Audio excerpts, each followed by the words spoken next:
नमस्कार, स्वागत छ दर्शकवृन्द यहाँहरूलाई कार्यक्रम इस्यु अफ द डेमा म Rohan Shrestha. Issue of the डेको आजको यस श्रृङ्खलामा हामी प्रधानमन्त्री शेरबहादुर देउवाको भर्खरै मात्रै भएको भारत भ्रमणमा केन्द्रित रहन गइरहेका छौँ।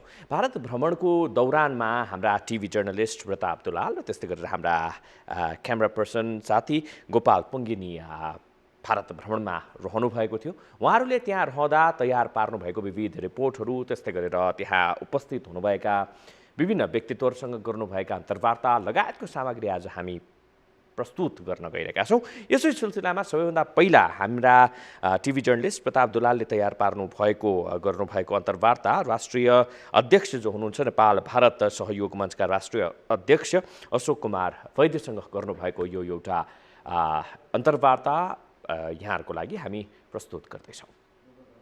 3 दिने भारत भ्रमणको विभिन्न आयामहरूका बारेमा चर्चा परिचर्चा भइरहेको छ।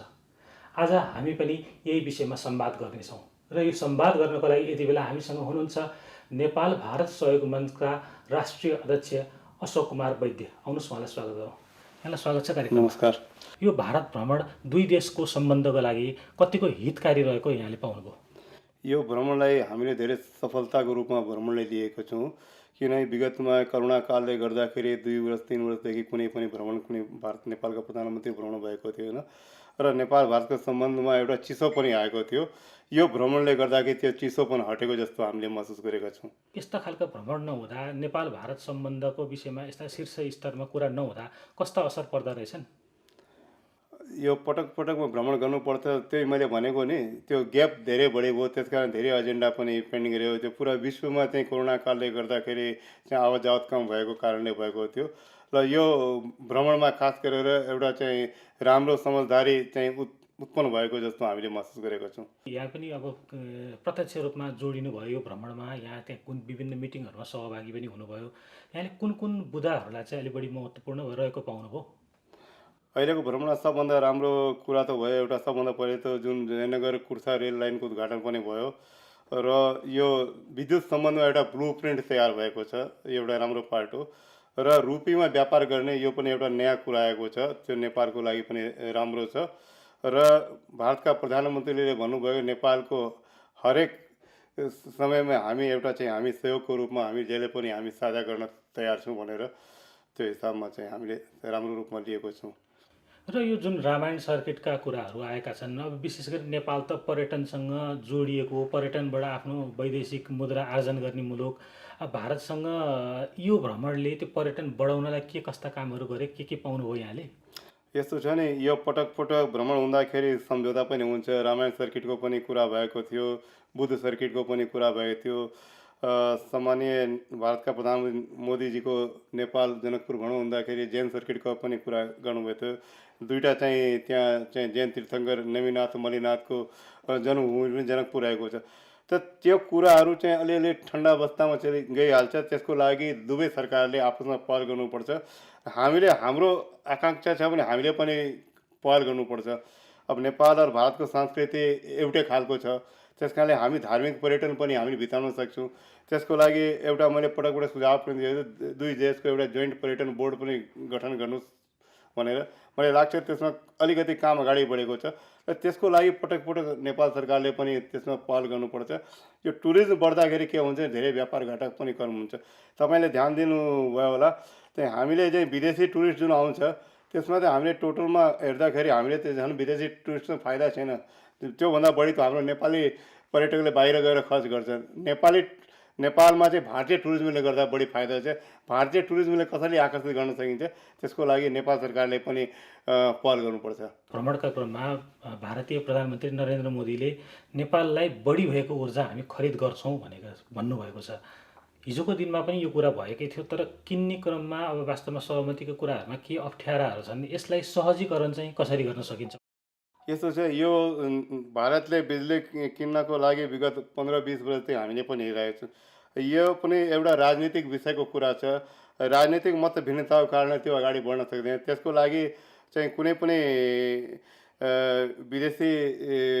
विदेशीहरूसँग वार्तामा चाहिँ हामीले राजनीतिक कुरालाई हटाएर हामी कसरी हामीले विन विनको सिचुएसन कसरी हुन्छ त्यसमा जानुपर्छ।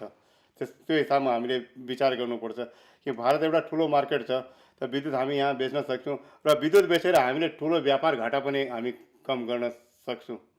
र अब यसको लागि आगामी दिनमा यहाँहरूले सुझाव पनि दिनुहुन्छ होला नेपाल सरकारलाई। प्रधानमन्त्री शेरबहादुर देउवा भोलि यस्ता बैठकहरू त फेरि पनि होला, के छ यहाँहरू सुझावहरू दिने क्रममा कतिको अगाडि हुनुहुन्छ? होइन, हामी त पटक पटक म नेपाल भारत सेवा मञ्च बाहेकमा वीरगञ्ज उद्योग वाणिज्य सङ्घको पूर्व अध्यक्ष पनि हो। हामीले पटक पटक सुझाव पनि दिएको छौँ। हाम्रो के विडम्बना छ भने हामीले सरकार फेर्ने बित्तिकै विदेशी पोलिसी चेन्ज हुन्छ। त्यो विदेशी पोलिसी र व्यापार उद्योग पोलिसी फन्डामेन्टल दीर्घकालीन नीति हुनुपर्छ। त्यसमा सरकार फेर्ने बित्तिकै पोलिसी चेन्ज गर्नु हुँदैन। त्यो एउटा ठुलो हामीले समस्या हुन्थ्यो। त्यसको लागि हामीले दीर्घकालीन नीति बनाएर त्यहाँ अगाडि बढ्नुपर्छ। अब यहाँ अहिले नेपाल भारत सहयोग मञ्चको केन्द्रीय अध्यक्ष पनि हुनुहुन्छ। यो संस्थाले अब कसरी यो रचनात्मक यो दुई देशको सम्बन्धलाई अझ प्रगाढ बनाउन कसरी रचनात्मक कामहरू गरिरहेको छ? हामीले पटक पटकमा धेरै यसका चाहिँ दुई देशको बिचमा एउटा सेमिनार पनि गरेका छौँ, गोष्ठी पनि गरेका छौँ। हरेक सेक्टरमा, कृषिको सेक्टरमा, पर्यटनको क्षेत्रमा, सामाजिक विकासको क्षेत्रमा, सांस्कृतिक क्षेत्रमा, हरेक सेक्टरमा चाहिँ हामीले चाहिँ 2 दिने 3 दिने गोष्ठी पनि त्यहाँका प्रभुत्व व्यक्तिलाई बोलाएर भारतबाट नेपालबाट हामी भारतमा आएर हामी प्रभुत्व गोष्ठी गरेर चाहिँ हामी त्यसमा चाहिँ काम गरेको छौँ।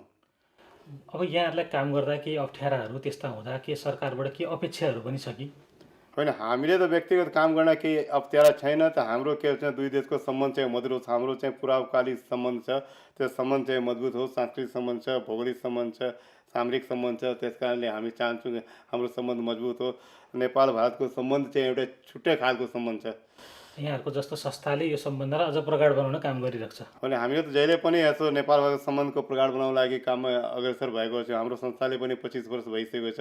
हामीले अहिले पनि भारतको पनि 75 वर्ष भएका उसको अमृत महोत्सव बनाउन लागेको, त्यसमा पनि हामीले गोष्ठी सेमिनार गरेर कार्यक्रम पनि गरेका छौँ। समग्रमा यो भारत भ्रमण फलदायी रहेको यहाँले बताउनु भयो। अब यस्ता खालका संवादहरूलाई भोलिको दिनमा निरन्तरता दिएर कस्ता खालका फाइदाहरू लिन सक्छ नेपालले? नेपालले यसको चाहिँ निरन्तरता सम्बन्धित अधिकारीहरूसँग, नेपालका अधिकारीहरूले भारतका अधिकारीसँग वार्ता गरेर यसले कन्टिन्युटी दिनुपर्छ र नेपाल सरकारले पनि भारतमा बढीभन्दा बढी निर्यात गरेर कसरी हामी व्यापार घाटा कम गर्न सक्छौँ त्यसमा चाहिँ नेपाल सरकारले प्राथमिकतामा जानुपर्छ। उदाहरणको लागि अब जस्तै सिमेन्ट छ, सिमेन्टको सारा उद्योग नेपालमा घाटामा छ। त इन्डियामा चाहिँ सिमेन्टको हाहाकारी छ। इन्डिया सिमेन्ट लिन पनि तयार छ। त नेपाल सरकारले त्यसमा नेपाली उद्यमीहरूलाई चाहिँ इन्सेन्टिभ, सिमेन्टको एक्सपोर्टमा इन्सेन्टिभ दिइदियो भने र सिमेन्ट उद्योगमा खास गरेर विद्युत दर चाहिँ आदि गरिदियो भने हामी एक्सपोर्ट गर्न सक्छौँ र ठुलो व्यापार घाटा पनि कम हुन्छ। त्यहाँका जीर्ण भएका उद्योगहरू पनि जीवित हुन सक्छ। र यस्तो महत्त्वपूर्ण विषयहरूमा यहाँहरूले अब यहाँ हुन त उद्योग वाणिज्य सङ्घमा पनि लाग्नु भएको छ होइन, यहाँहरूले यस्ता कुराहरू सरकारसँग राख्न चाहिँ किन हच्किनुहुन्छ? हामी हरेक प्लेटफर्म छ, अर्थमन्त्रीदेखि दिएर उद्योग मन्त्रीदेखि दिएर सिएमएदेखि दिएर एफएनसिसिआईदेखि दिएर सिएनआई, हरेक प्लेटफर्ममा हामी राखेका छौँ। गर्ने त सरकारले गर्ने। के छ यो विषय? उनीहरूको पनि प्रतिक्रिया राम्रो छ, पोजिटिभ छ। सरकारले गर्नुपर्ने, सरकारले सोच्नुपर्ने। अहिले जब नेपाल सरकारले जे मुद्राको सञ्चित कम छ त्यसमा पनि सरकारले त्यसमा पनि त विशेष रूपमा चाहिँ फास्ट ट्र्याकमा पहल गर्नुपर्छ यस्ता कुरामा सरकारले। अलिकति अब नेपालमा के छ भने कुनै पनि कानुन नीति बनाइदियो, सरकारले सहजीकरण गरिदियो भने अलिकति दुरुपयोग गर्ने प्रवृत्ति पनि छ। सायद सरकार अलिकति हच्केको कि यहाँहरूले अलिक ग्यारेन्टी गर्न सक्नु पर्थ्यो कि हामी यसलाई सदुपयोग गर्छौँ, यसले मुलुकको हित गर्छ भनेर अलिक ग्यारेन्टी गर्न नसक्नु भएको हो कि त यो विषयमा? सरकारले, मैले अघि पनि भनेको नि, चाहे विदेश नीति हो चाहे उद्योग व्यापार, सरकारले दीर्घकालीन नीति ल्याउनुपर्छ। सरकार फेर्ने बित्तिकै नीति ल्याउनु हुँदैन। अहिले पनि मलाई भन्नु नपर्ने, अहिले पनि त्यहाँ आर्थिक स्थिति धेरै नराम्रो छ। श्रीलङ्काको तपाईँ हेर्नुभएको छ। भोलि नेपालको हाल पनि श्रीलङ्का नबनाऊ, त्यसको लागि अहिले नै हामीले पूर्व तयारी गर्नुपर्छ। हुन त अब सरकारको विषयको कुरा हो, मैले बोल्ने होइन। गिरिजाप्रसाद कोइराला प्रधानमन्त्री हुने बेलामा मलाई सम्झना छ 1000 करोड रुपियाँको भारतसँग एउटा चाहिँ निर्व्याजी चाहिँ ओडी लिनुभएको थियो। अहिले पनि हाम्रो सरकार, यो सरकार लिएको लिएर मलाई थाहा छैन। यो पनि लियो भने एउटा चाहिँ धेरै चाहिँ ठुलो चाहिँ सदावपुर थियो अहिलेको स्थितिमा। प्रधानमन्त्री मोदीले घोषणा गर्नुभएको थियो नेपालको संसदमा यो विषयमा? होइन, मोदीले घटना हाम्रो तर्फबाट डिमान्ड आउनु पर्यो। सुरुमा चाहिँ गिरिजाप्रसाद कोइराला प्रधानमन्त्रीले 1000 करोडको ओडी लिनुभएको थियो, ओडी लिमिट। त्यस्तो अहिलेको स्थितिमा अब नेपाल सरकारले डिमान्ड गर्यो भने मलाई लाग्छ कि भारतले नाइ गर्न सक्दैन। तर अहिले जुन मुद्राको सङ्कट छ त्यो पनि सङ्कटको बादल पनि हट्न सकिन्छ मलाई लाग्छ।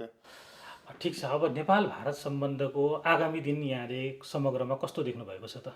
हामीले जहिले पनि सकारात्मक रूपमा हुन्छु। नेपाल भारतको सम्बन्ध चाहिँ फुलोस् सदियौँदेखि पुरानो सम्बन्ध। यो सम्बन्धलाई कसैले सम्बन्ध विच्छेद गर्न सक्दैन। के पुराकाले हाम्रो राम र सीताको सम्बन्ध छ, काशी विश्वनाथको सम्बन्ध छ, बुद्ध र महावीरको सम्बन्ध छ, ऋषि वेद व्यासको सम्बन्ध छ, जैन संस्कृतिको सम्बन्ध छ। त्यस कारणले हाम्रो सम्बन्ध चाहिँ आफ्नो एउटा पुराकाली सम्बन्ध छ। त्यसलाई कसैले सम्बन्ध विच्छेद गर्न सकिँदैन। हस्, यहाँको महत्त्वपूर्ण समय र संवादका लागि यहाँलाई धेरै धेरै धन्यवाद। धन्यवाद। न्युज 24ले मेरो भोइस लिनुभएको लागि त्यसको लागि धन्यवाद। बोधगयादेखि लुम्बिनीसम्मको सम्बन्ध, तिरुपतिदेखि मुक्तिनाथसम्मको सम्बन्ध, काशी विश्वनाथदेखि पशुपतिनाथसम्मको सम्बन्ध, यो सम्बन्धहरू रहेको छ। भन्नको लागि भनिन्छ रोटी बेटीको सम्बन्ध नेपाल र भारतबीच परस्पर रूपमा। तर के साँच्चै नै छिमेकीको दायित्व भारतले पुरा गरेको छ, अथवा नेपालको तर्फबाट जुन पहल कदमी लिनुपर्ने हो शक्ति राष्ट्र जो चाहिँ भारत आफूले आफूलाई शक्तिमान रूपमा उदय भइरहेको छ भनेर भनिरहेको छ, उसबाट हामीले फाइदा लिन सकेको अवस्था रहेको छ छैन, त्यसको लेखाजोखा गर्नुपर्ने बेला भइसकेको छ। त्योदेखि बाहेक आएर सुगौली सन्धिका कुराहरू छन्। त्योदेखि बाहेक आएर चुच्चे नक्सा, लिम्पियाधुरा, कालापानीलाई समेटेर जुन हिसाबले हामीले चुच्चे नक्सा जारी गर्यौँ, त्यसलाई लिएर भारत कुन रूपमा प्रस्तुत भइरहेको छ लगायतका तमाम मुद्दाहरू छन्। त्योदेखि बाहेक आएर सीमाका कुराहरू छन्। के यसमा साँच्चै नै हामी गहन ढङ्गबाट मिहिन ढङ्गबाट प्रस्तुत हुन सकेका छौँ, चाहे नेपाल होस् अथवा चाहे भारत नै किन नहोस्। यी यावत कुराहरू रहेका छन् नेपाल र भारत बीचको सम्बन्धलाई थप प्रगाढ बनाउनको लागि। यसै सेरोफेरोमा लिएर यति बेला लिम्पियाधुराको कुरा अघि पनि हामीले उठाइहाल्यौँ। त्योदेखि बाहेक आएर जयसिंह धामीका कुराहरू रहेका छन्, लगायतका कुरा सीमाका कुरा रहेका छन्। यी तमाम मुद्दामा के हाम्रो तर्फबाट उचित पहल कदमी भयो अथवा चाहिँ मात्रै एउटा भेट गर्नको लागि जानकै लागि मात्रै गइयो भन्ने प्रश्नहरू पनि त्यो कोणबाट पनि लेखाजोखा यति बेला भइरहेको छ प्रधानमन्त्री शेरबहादुर देउवाको भारत भ्रमणलाई लिएर। हामीले भर्खरै मात्रै प्रसारण गऱ्यौँ हाम्रा टिभी जर्नलिस्ट प्रताप दुलाल र त्यस्तै गरेर हाम्रा क्यामेरामा जानुभएका हाम्रा टिभी जर्नलिस्ट गोपाल पङ्गेनीले तयार पार्नुभएको अशोक कुमार वैद्यसँग गर्नुभएको नेपाल भारत सहयोग मञ्चका राष्ट्रिय अध्यक्ष अशोक कुमार वैद्यसँग गर्नुभएको कुराकानी हामीले भर्खरै मात्र प्रसारण गऱ्यौँ भने यावत विषयलाई लिएर प्रधानमन्त्रीको भ्रमण कस्तो रह्यो, त्योदेखि बाहेक आएर भारत भ्रमणको समीक्षागत रूपमा हामी थप रिपोर्टहरू यहाँहरूमा आज प्रसारण गर्नेछौँ। अहिलेलाई भने पालो भएको छ ब्रेकको, हामी ब्रेकपछि आउँछौँ।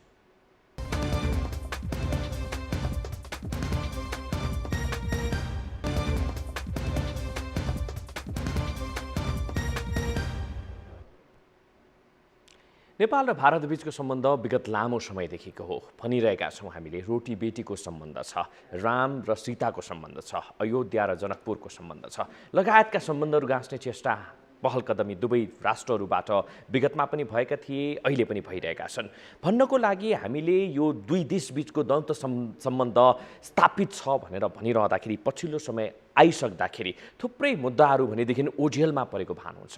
हरेक पटक हरेक प्रधानमन्त्री जुनसुकै पटक प्रधानमन्त्री भए यता भारत भ्रमण गरेकै हुन्छन्। विभिन्न विषयमा सिग्नेचरहरू हुन्छन्, विभिन्न विषयमा MOU सिग्नेचर हुन्छ, विभिन्न विषयमा सम्झौताहरू हुन्छन्। के साँच्चै नै ती सम्झौताहरूलाई जस्ताको तस्तै रूपमा हामीले कार्यान्वयन गर्न सकेको अवस्था रहेको छ लगायतका प्रश्नहरू यति बेला नेपाली जनको मानसपटलमा घुमिरहन्छ।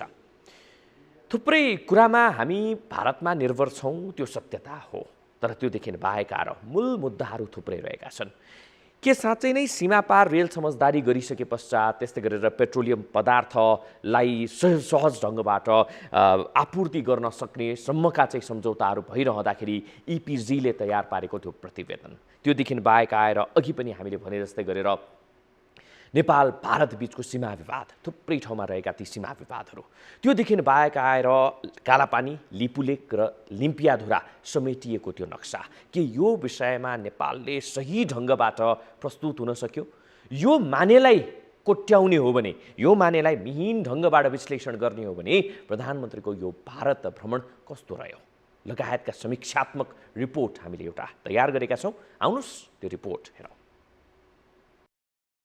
यति बेला उच्च स्तरीय भ्रमणले दुई देश बीचको असमझदारी अन्त्य गर्न सफल बनेको विश्लेषण भइरहेको छ। छोटो समयको भ्रमणमा पनि निकै महत्त्वपूर्ण सम्झौता भएका छन्। भ्रमणका क्रममा सीमा पार रेल सम्बन्धी प्राविधिक सहयोग पत्रमा हस्ताक्षर, इन्डियन आयल कर्पोरेसन र नेपाल आयल निगम बीच पेट्रोलियम पदार्थ आपूर्तिमा नयाँ सम्झौतादेखि इन्टरनेसनल सोलर एलायन्समा नेपालको प्रवेश सम्बन्धी समझदारी गरिएको छ।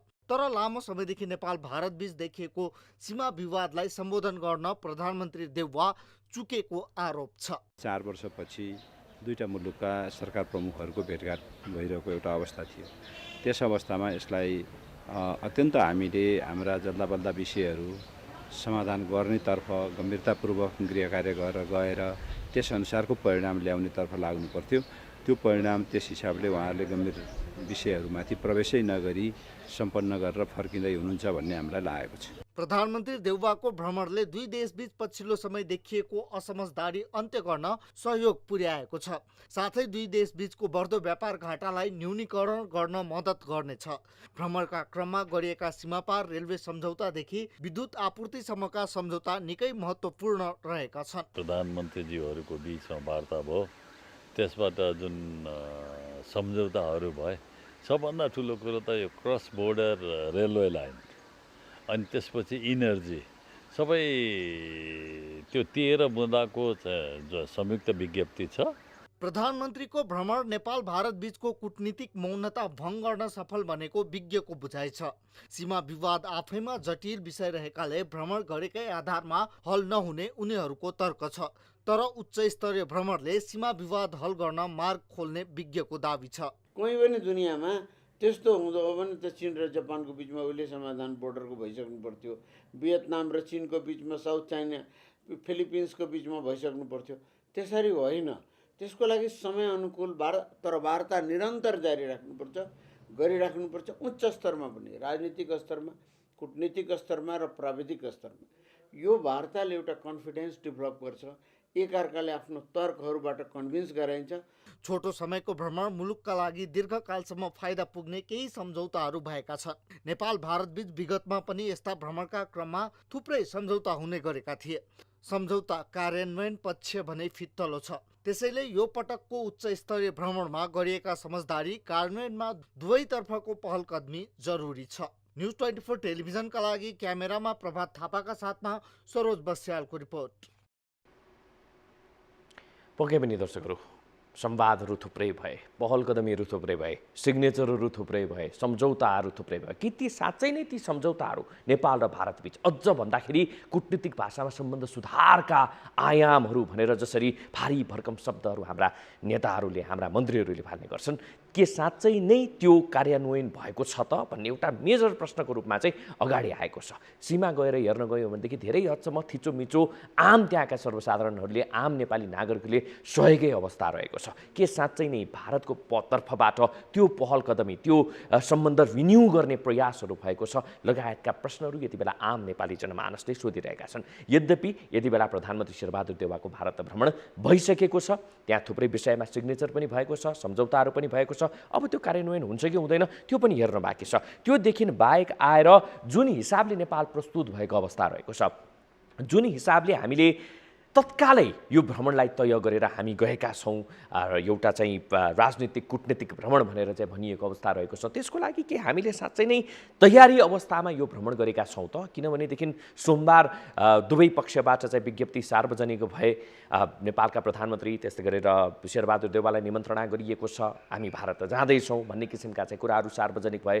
त्यो लगत्तै बिहिबारको लागि तय भएको अवस्था रहेको छ। शुक्रबारको लागि शुक्रबार उहाँ जानुभयो। त्यस्तै गरेर चाहिँ शनिबार लगायत यी दिनहरूलाई क्याल्कुलेट गर्ने हो भनेदेखि के साँच्चै नै हाम्रो तर्फबाट पर्याप्त तयारी भएको अवस्था रहेको छ? थुप्रै फोटोहरू सार्वजनिक सञ्जालमा सार्वजनिक पनि भएको अवस्था छ। कता कता त्यो नेपाली नेपालको तर्फबाट सम्बन्ध सुधार भनेर भनिरहँदा पनि कता कता नेपाल चुकेको पो हो कि कूटनीतिक रूपमा हामी चाहिँ सही ढङ्गबाट त्यहाँ प्रस्तुत पो हुन सकेनौँ कि हामीले हाम्रा एजेन्डाहरूलाई खुला रूपमा अझै प्रस्तुत गर्न पो सकेनौँ कि लगायतका प्रश्नहरू यति बेला चाहिँ तेर्सिएको अवस्था रहेको छ। त्यही मेसोमा प्रधानमन्त्रीको भिजिट भएको छ। आउनुहोस् प्रधानमन्त्रीकै भारत भ्रमणलाई लिएर अर्को एउटा समीक्षा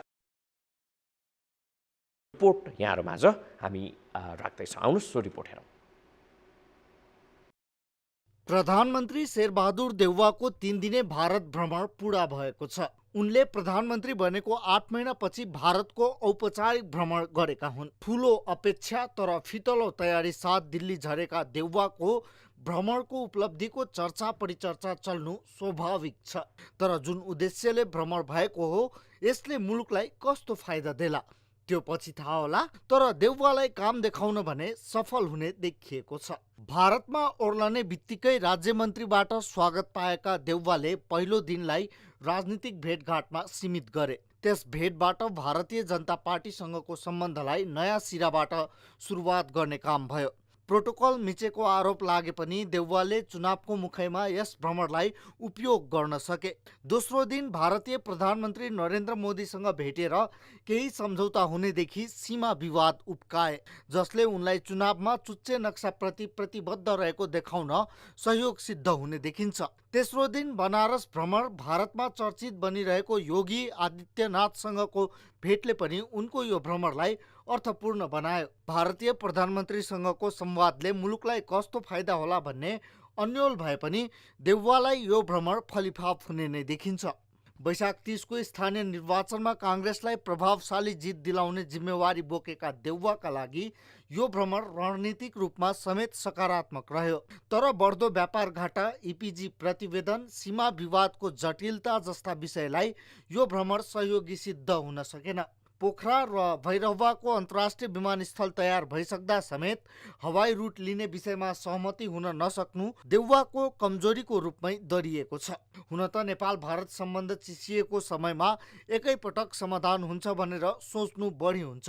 तर मुलुकको हितमा भ्रमण जति सफल हुनुपर्ने हो त्यो हुन नसकेको आम विश्लेषणलाई गलत साबित गर्ने आधार भने छैन। नेपाल र भारतबीच संवादहीनताको अवस्था तोडिएको छ। त्यति मात्र होइन, केही सम्झौतामा हस्ताक्षर समेत भएको छ। अब ती सम्झौतालाई कार्यान्वयन लिएर जाने चुनौती खडा भएको छ। त्यस चुनौतीलाई दुई देशले कसरी पुरा गर्छन् भन्ने थाहा पाउन केही समय कुर्नुपर्नेछ। न्युज 24 टेलिभिजनको लागि क्यामेरामा गोपाल पङ्गेनीका साथ TV journalist Pratap Dulal, New Delhi. Prime मिनिस्टरको भिजिटलाई लिएर यो एउटा रिपोर्ट तयार गरेका थियौँ। उहाँ गइसके पश्चात प्रथम दिन के भयो, दोस्रो दिन के भयो र तेस्रो दिन के भयो। तेस्रो दिनसम्म आइपुग्दाखेरि भारतमा उदयमान नेताको रूपमा रहेका उत्तर प्रदेशका सीएम हुनुहुन्छ योगी आदित्यनाथ, उहाँसँगको भेटवार्ता, त्यस्तै गरेर काशी विश्वनाथको यात्रा, त्यहाँ विशेष पूजा लगायतले पनि विभिन्न कोणहरूबाट चाहिँ टिका टिप्पणी भइरहेको छ। उहाँको युपी भ्रमणलाई लिएर पनि थुप्रै कोणबाट विश्लेषण भइरहेको छ। त्यसको साथसाथै विश्वनाथको पूजा आराधनालाई लिएर पनि थुप्रै कोणहरूबाट चाहिँ विश्लेषणहरू भइरहेको अवस्था रहेको छ दर्शकहरू। र यसै सेरोफेरोमा रहेर हाम्रा टिभी जर्नलिस्ट प्रताप दुलालले तयार पार्नुभएको यो एउटा रिपोर्ट त हेरि नै हाल्यौँ। त्योदेखि बाहेक आएर पछिल्लो समयलाई नेपाल र भारतको सम्बन्धलाई लेखाजोखा गर्ने हो भने निकै नै क्रिटिकल मोमेन्टमा हामी रहेको छौँ कि भन्ने किसिमको विश्लेषण पनि हुने गरेको छ। यद्यपि सिनियर लिडरहरू जो हुनुहुन्छ, चाहे भारतका तर्फबाट होस् अथवा नेपालका तर्फबाट होस्, उहाँहरूले यो क्रिटिकल सिचुएसनलाई कति एनालिसिस गर्नुभएको छ छैन त्यो आफ्नो ठाउँमा रहला। यद्यपि विभिन्न विश्लेषणहरू मार्फत परराष्ट्र मामिलाका जानकारहरू, परराष्ट्र मामिलाका विदहरूले जुन हिसाबमा चाहिँ बोलिरहनु भएको छ, पछिल्लो समयलाई हेर्ने हो भनेदेखि अझ चाइनासँगको हाम्रो सम्बन्ध, अमेरिकासँगको सम्बन्ध, त्यस्तै गरेर एमसिसी लगायतका कुराहरूलाई पनि जोडेर चाहिँ हेर्ने गरिएको अवस्था रहेको छ। त्यो मानेमा र त्यसको साथसाथमा जुन हिसाबले प्रधानमन्त्री शेरबहादुर देउवाले सत्ताको गद्दी सम्हाल्नुभयो नेपालमा, तत्कालीन प्रधानमन्त्री केपी शर्मा ओलीले जुन हिसाबले संसद विघटन, त्यस्तै गरेर जुन हिसाबले उहाँको चाहिँ बहिर्गमन भयो र जुन हिसाबले प्रधानमन्त्री शेरबहादुर देउवा सत्तासीन हुनुभयो, त्यसलाई पनि निकै नै नजिकबाट निहालिरहेको र आफ्नो स्पष्ट धारणाहरू सार्वजनिक नगरिरहेको यो परिप्रेक्ष्यमा र त्योदेखि बाहेक आएर सीमा विवाद, अझ त्यसमध्ये पनि लिम्पियाधुरा, लिपुलेक र कालापानीको विवादलाई लिएर जुन हिसाबले पछिल्लो सम्बन्ध नेपाल र भारतबीचको सम्बन्ध चिसिएको हो कि भन्ने किसिमको विश्लेषणहरू भइरहेको छ, त्यो माझमा भएको यो भ्रमणलाई पनि निकै नै चासोका साथ हेरिएको छ, निकै नै नजिकबाट हेरिएको छ। के साँच्चै नै ती समस्याहरू निराकरणको लागि प्रयासको सार्थकता हामीले एक कदम अगाडि चाल्न सक्यौँ कि सकेनौँ लगायतका कुराहरू छ। त्योदेखि बाहेक आएर स्थानीय तहको जुन निर्वाचन तय भएको अवस्था रहेको छ र नेपाली कांग्रेस सत्तामा रहिरहेको छ, यो परिप्रेक्ष्यमा जुन हिसाबले भारत भ्रमण भएको छ त्यसलाई पनि निकै नै चासोका साथ र विभिन्न टीका टिप्पणीबाट विभिन्न कोणहरूबाट विश्लेषणहरू पनि भइ नै रहेका छन् दर्शकवृन्द। यी यावत कुरालाई हेर्ने हो भनेदेखि राजनीतिक र कूटनीतिक रूपमा प्रधानमन्त्री शेरबहादुर देउवाको यो भ्रमण अझ एउटा जम्बो टोलीका साथ उहाँ भारत भ्रमणमा जानुभएको थियो। त्यो भ्रमणलाई लिने हो भनेदेखि कतिको सफल मान्ने कतिको असफल मान्ने लगायतका प्रश्नहरू यति बेला तेर्सिएको सन्दर्भमा हामीले अर्को एउटा रिपोर्ट पनि तयार गरेका छौँ। आउनुहोस् त्यो रिपोर्ट यहाँहरूमाझ हामी प्रस्तुत गर्दैछौँ। आउनुहोस् हेरौँ सो रिपोर्ट। नेपाल र भारत बीच उच्चस्तरीय भ्रमण हुन नसकिरहँदा प्रधानमन्त्री शेरबहादुर देउवाको भ्रमणले आइस ब्रेक गरेको छ। भारतीय सरकारसँगै भारतको सत्तासीन भाजपासँग समेत विश्वासको सम्बन्ध बनाउन देउवा सफल भएका छन्। भाजपाको कार्यालयमा पुगेर नेतृत्वसँग गरेको वार्ता पनि दल स्तरमा सम्बन्ध विकसित गर्न खोजेको कडीको रूपमा लिन सकिन्छ। त्यस्तै देउवाले बनारसमा गएर काशी विश्वनाथको दर्शन गरेका छन्। त्यो दर्शनसँगै उत्तर प्रदेशका मुख्यमन्त्री समेत रहेका भाजपाका उदयमान नेता योगी आदित्यनाथसँग पनि देउवाको भेटवार्ता भएको छ। प्रधानमन्त्रीको रूपमा भारत भ्रमणमा गए पनि देउवाले नेपालको सत्ताको नेतृत्व गरेको दलको सभापतिको हैसियतलाई भरपूर प्रयोग गरेका छन्। नेपालमा स्थानीय तहको निर्वाचनको पूर्व सन्ध्यामा प्रधानमन्त्रीले गरेको भारत भ्रमण निकै अर्थपूर्ण रह्यो। भारतीय प्रधानमन्त्रीका सामु सीमा समस्याको मुद्दा उठाएर चुनावमा राष्ट्रवादी जनमतलाई आफूतर्फ खिच्ने प्रयास देउवाले गरेका छन्। प्रधानमन्त्रीले भारतसँग व्याप्त विश्वासको सङ्कट चिर्ने भरपूर प्रयास गरेका छन्। भ्रमणका क्रममा रेलवे उद्घाटन, ऊर्जा लगायतमा भएका काम कारबाही नियमित र स्वाभाविक प्रकृतिका थिए। 4 विषयमा भएको सम्झौताबाट नेपालले लाभ उठाउनु सक्नुपर्ने हुन्छ। यी दीर्घकालीन महत्त्वका विषय हुन्। धेरै विषयमा भ्रमण फलदायी भए पनि नेपालले पर्याप्त तयारी नगर्दा कतिपय विषयमा लाभ लिन सकेन। मुख्य मुद्दा व्यापार घाटा कम गर्नेतर्फ नेपालको ध्यान केन्द्रित हुन सकेको थिएन। नेपालबाट निर्यात हुने वस्तुमा सहुलियत लिनेमा नेपालले पहल कदमी उठाउन सकेन। भारतले रसिया लगायतबाट सस्तो मूल्यमा पेट्रोलियम पदार्थ पाइरहँदा मित्र राष्ट्रको रूपमा नेपालले केही सहुलियत माग्न सक्नुपर्ने थियो। त्यसमा पनि नेपाल चुकेको छ। गौतम बुद्ध अन्तर्राष्ट्रिय विमानस्थलमा हवाई रुटको पेचिलो समस्या पनि भ्रमणका क्रममा सम्बोधन हुन सकेन। भारतीय प्रधानमन्त्रीले नेपालसँगको सम्बन्धलाई विश्वकै उच्च र विशिष्ट भनेर बताएका छन्। भारतले नेपालको सामाजिक तथा पूर्वाधारको क्षेत्रमा सहयोगको प्रतिबद्धता जनाएको छ। समग्रमा प्रधानमन्त्रीको भारत भ्रमण उत्साहप्रद रहेको छ। राजनैतिक एवं कूटनीतिको आँखाबाट प्रधानमन्त्री देउवा आफ्नो मिसनमा सफल भएका छन्। न्युज 24 टेलिभिजनका लागि नयाँ दिल्लीबाट क्यामेरामा गोपाल पङ्गेनीका साथ टिभी जर्नलिस्ट प्रताप दुलालको रिपोर्ट। यो भ्रमण प्रधानमन्त्री शेरबहादुर देउवाको यो भ्रमण कति सफल कति असफल त्यसको लेखाजोखा गर्ने जिम्मा सम्भवतः आम सर्वसाधारण आम नागरिकको नै रहेको छ। किनभनेदेखि थुप्रै समस्याहरू छन्। अघि हामीले पनि भन्यौँ थुप्रै समस्याहरू छन्। त्यो समस्या निराकरणको लागि प्रयासहरू के भयो त? मात्रै एउटा प्रधानमन्त्रीको कुर्सीमा सत्तासीन भइसके पश्चात एउटा कर्मकाण्डीय हिसाबले मात्रै हाम्रा प्रधानमन्त्रीहरू चाहिँ भारत भ्रमणमा दौडाको लागि चाहिँ निस्किने हो कि भन्ने किसिमको आम जनमानसको मन मस्तिष्कमा उत्रेको प्रश्न पनि रहेको छ। के साँच्चै नै जुन हिसाबले सर्वसाधारणले जुन हिसाबले चाहिँ विभिन्न विश्लेषकहरूले व्याख्या गरिरहेका छन् नि नेपालमा प्रधानमन्त्री बनाउनको लागि नेपालको कुर्सीमा कसलाई राख्ने, नेपालको कुर्सीबाट कसलाई पछार्ने लगायतका कुराहरूमा भारतको भूमिका महत्त्वपूर्ण रहन्छ भनेर भनिरहँदाखेरि के साँच्चै नै त्यो खालि कर्मकाण्डीय हिसाबले मात्रै भारत भ्रमण भइरहेको छ अथवा चाहिँ भएका ती सम्झौताहरू ती चाहिँ नेपाल भारत बीचका सम्बन्ध सुमधुर गर्ने प्रयासहरूमा जुन दस्तावेजहरूमा हस्ताक्षर भएका छन् त्यो हस्ताक्षरहरूको कार्यान्वयनको लागि पनि हामीले केही पहल कदमी लिएका छौँ कि त्यो चुक हाम्रो तर्फबाट भइरहेको छ कि त्यो चुक भारतको तर्फबाट भइरहेको छ कि लगायतका समीक्षाहरू गर्ने कि नगर्ने हामीले रिपोर्टमा पनि देखायौँ, प्रसारण गऱ्यौँ।